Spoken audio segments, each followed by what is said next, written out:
சிவசிவ திருச்சிற்றம்பலம். ஈகை பலன் நிலைக்கும் கால வரையறை யாது? இக்கேள்விக்குரிய விடையினை காண்போம். வள்ளல் ஒருவர் சிவ சம்பந்தம் உள்ள கிரியையாளருக்கு ஒன்றை உதவினால் அவர் தம் வாழ்நாள் வரை தம்முடைய ஈகையால் உண்டான புண்ணிய பயனை பெறுவார். அவர் சைவ விரத ஒழுக்கங்கள் தவறாத அடியவருக்கு உதவினால் தம்முடைய 100 பிறவிகள் வரை அந்த ஈகையின் பயனை அடைவார். இங்கு 100 பிறவி என்பது 100 பங்கு என கொள்ள வேண்டும்.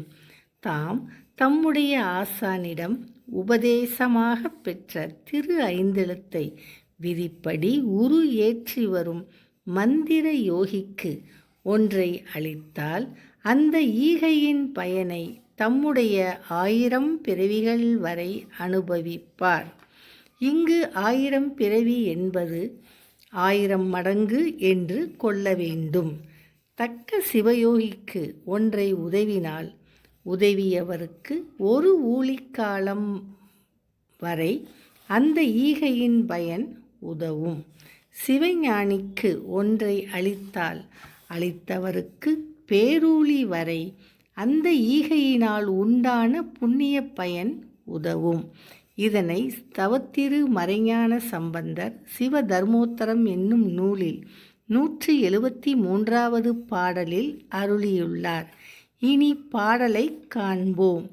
கருமிகட்கு ஈகை நிற்கும் கலந்து ஒரு பிறப்பில் கற்ற பெரியராம் தவத்தோர்க்கு ஈகை பிறப்பு 100 நிற்கும்.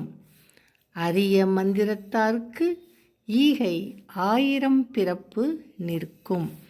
உரிய யோகிக்கு ஞானிக்கு ஊழி பேரூழி நிற்கும் என்பதாகும். இப்பாடலில் வரும் ஊழி என்பதற்கு பிரம்ம கற்பம் என்று பொருள். பேரூழி என்றால் மகா சங்காரம்.